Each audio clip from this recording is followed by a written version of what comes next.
এক মুরব্বী জার্মানির পতাকা বানাইতে যায় 30% জমিন বিক্রি করে দিচ্ছে। নাউজুবিল্লাহ। আপনারা কি খুশি হয়েছেন যে 30% জমিন বিক্রি করে জার্মানির পতাকা বানায় পুরা এলাকা সে সরাইছে? এতে কি মুরব্বী বেহেশতে গেছে গা নাকি? না মুসলমানের কোনো উপকার হয়েছে, না ইসলামের কোনো উপকার হয়েছে? কোনোটা হয়েছে? এই যে মুরব্বী জমিন বিক্রি করলো, আর কোনো কিছুর দরকার নাই। আল্লাহ তাআলা যদি এই কথাটা বলে যে জমিন তো আমার, তোরে আমি দিছিলাম জমিনে থাকার জন্য, এই জমিনে থাইকা তুই আমার ইবাদত করবে, তুই কি করছস? এই জমিন বিক্রি কইরা বিজাতির কালচার, বিজাতির সাথে সম্পর্ক তুই এরকম করছস যে এতটাই ভালোবাসস যে আমি আল্লাহর চাইতেও ওই বিজাতির পতাকা তোর কাছে বেশি হয়ে গেছে, আর কিছু দরকার নাই। তো এই মুরব্বী ওই হিসাব দিয়া পরে কি জান্নাতে যাওয়া সম্ভব? হাই রে কপাল পোড়া। আজকে যদি এই মুরব্বী যে অর্থটা একটা জার্মানির পতাকার জন্য খরচ করছে, এই অর্থটা দিয়ে যদি সত্তায় জারিয়া কিছু করে যেত, তাহলে যেই দিন নিঃশ্বাস বের হইতো তার পরের থেকে নিয়ে কিয়ামত পর্যন্ত তার আমল নামার ভিতরে নেকি উঠতে থাকত।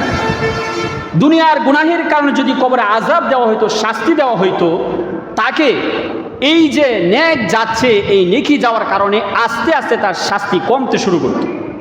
একটা সময় সে রেহাই পেয়ে যাইত। কিন্তু দুর্ভাগা কপাল, নামের শুরুতে মুহাম্মদ, শেষে দিয়ে ইসলাম, কিন্তু দুইটার একটাও আপনার আমার ভিতরে নেই। যদি থাকতো তো সে চিন্তা করত, নবীজি বলেন লাইসা মিন্না মান তাশাব্বাহা বিগাইরিনা। নবীজি বলেন যে সে আমার উম্মতি না, সে আমার দলের অন্তর্ভুক্ত না।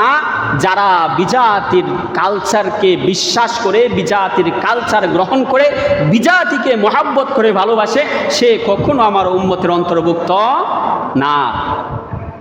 আমরা মুসলিম, আমাদের পরিচয় মুসলমান, আমরা মুসলিম। এই মুসলিম হইয়া বিজাতির কালচার আমরা এতটা বেশি গ্রহণ করি যেটা মুসলমানের লাজ, লজ্জা, ঘৃণা বলতে কিছুই নেই। শুধু নামে আপনার আমার শুরুতে আছে মুহাম্মদ, শেষে আছে ইসলাম। আসলে এই দুইটার কোনোটাই আপনার আমার ভিতরে নেই। 100 ভাগের 99 ভাগ হলো আমাদের আমলনামায় গুনাহ, 1 ভাগ নেকি। তো এইটা দিয়ে আমি আপনি আল্লাহ পাকের জান্নাতে প্রবেশ করতে পারবো না। নেক দিয়া তো মানুষ এমনিও জান্নাতে যাইতে পারবে না। আল্লাহ তাআলার দয়া ছাড়া কিয়ামতের ময়দানে নেকি দিয়ে কেউ জান্নাতে যাইতে পারবে না। নবী আলাইহিস সালাতু ওয়াস সালাম বলেন, যেই নবীর খাতিরে আল্লাহ তাআলা গোটা পৃথিবী সাজাইছে, আল্লাহ তাআলার সৃষ্টির ভিতরে নবীর চাইতে দামি আর কোনো সৃষ্টি আল্লাহ তাআলা বানায় নাই। ওই নবী বলতেছে, আল্লাহ তোমার দয়া ছাড়া আমি জান্নাতে যাইতে পারবো না। তো আমি আর আপনি কে? আমল দিয়া না, যাইতে হইলে আল্লাহ তাআলার দয়া লাগবে, দয়া ছাড়া আমি আপনি যাইতে পারবো না। মুআজ্জাজ হাজিরিন, এই জন্য ছোট্ট আমল, সামান্য আমল, এই সামান্য আমল নিয়ে রবের কাছে আইসা কান্নাকাটি করা লাগে। রবের কাছে চাইতে হয়, বলতে হয় যে আল্লাহ আমার তো বড় আমল নাই, এইটা দিয়ে না মাফ করে দাও, তুমি তোমার তো অনেক দয়া, তুমি না বলছো লা তাকনা তুমি রহমাতিল্লাহ, আমি তো তোমার রহমত থেকে নিরাশ হই নাই, আমি তো সরাসরি আইসা তোমার রহমতের মধ্যেই আছি, তোমার রহমতের দরিয়ার মধ্যে তো চাইছি, তুমি আমাকে মাফ করে দাও। এইটা যে চাইবো বান্দা, আরে বান্দার পুরা কপাল তো এইটাই। এইটা চাওয়ার সময় নেই, এইটা চাওয়ার সময় নাই, পরিবেশটা করতে পারে না। কারণ দুনিয়া এরকমভাবে জাপায় ধরছে যে 5টা মিনিট বের করে একটু অন্ধকারে, একটু নীরব জায়গায়, একটু নির্জ স্থানে বসে যে আল্লাহ দুনিয়ার সব কিছুর সাথে আমার প্রেম ছিল, তোমার সাথে ছিল না, তোমার সাথে আমি 5 মিনিট প্রেম করব। 5 মিনিট রবের সাথে আপনার প্রেম হবে, ভালোবাসা হবে। আল্লাহ তাআলা বলেন সারাদিন যা করছো আমি এই 24 ঘন্টার সামান্য হিসেবে আমি চাইবো না, কিন্তু এই 5 মিনিট সময় আমি লিপিবদ্ধ করে রাখলাম।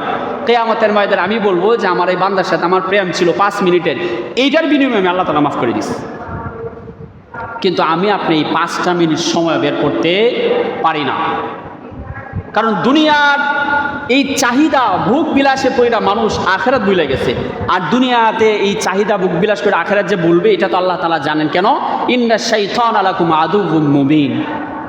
আল্লাহ তাআলা বলছে এইরকম এক জিনিস আমি পাঠাইছি যার নাম হবে শয়তান, সে তোমাকে এরকমভাবে ধোঁকা দিবে, প্রকাশ্যে তোমার শত্রু, কিন্তু তারপরও তুমি এই জায়গা থেকে ফিরে আসতে পারবে না সহজে, যদি তোমার মধ্যে তওবা না থাকে। আপনার আমার সকালে গুনাহ হয়েছে, পরের দিন সকাল পর্যন্ত আল্লাহ তাআলা ফেরেশতাকে অপেক্ষা করায়, লিখিস না, অপেক্ষা করায়, ফজরের পর গুনাহ হয়েছে জোহর পর্যন্ত অপেক্ষা, জোহরের আগে লেখিস না, লেখে না। জোহর থেকে আসর পর্যন্ত অপেক্ষা, লেখিস না। যদি বান্দা মাপ ছায়ালায় তওবা করে ফেলে লিখিস না। আসর থেকে মাগরিব, মাগরিব থেকে এশার থেকে নিয়ে আবার পরদিন ফজর পর্যন্ত সময় দেয় বান্দারে, লিখিস না। গুনাহ লিখতে না করে আল্লাহ তাআলা। আল্লাহ চায় না যে নিজের হাতে এত আদর করে বানায়া এই মানুষটার আগুনের মধ্যে নিক্ষেপ করে দিই। আমি আপনি সাধারণ একটা জানোয়ার, একটা বস্তু, একটা কুকুর পাললেও তো মানুষ কুকুর ডানে মারতে চায় না, চায়। একটা কুকুর আপনি পালছেন, এইখানে মানুষ মারতে চায় না। তো আল্লাহ তাআলা মানুষ বানায় তো জাহান্নামে দিতে চায় না, কিন্তু মানুষ ইচ্ছা করেই আল্লাহ তাআলা জাহান্নামের ভিতরে যায়। আমরা প্রত্যেক দিন যে সূরা তিলাওয়াত করি, সূরাতুল ফাতিহা, এর মধ্যে প্রত্যেক দিন বলি ইহদিনাস সিরাতাল মুস্তাকিম, আল্লাহ সঠিক পথ দেখাও, কিন্তু আমরা পথে যাই না। মুখে বলি কিন্তু পথে আমরা যাই না। এইটা হচ্ছে আমাদের মূল সমস্যা। যাই কোনটা? গায়রিল মাগদুবি আলাইহিম ওয়ালাদ দাল্লিন। যেই জায়গার ভিতরে ধ্বংস আছে, যেই পথে অন্ধকার আগুন, আমরা ওই পথেই যাই।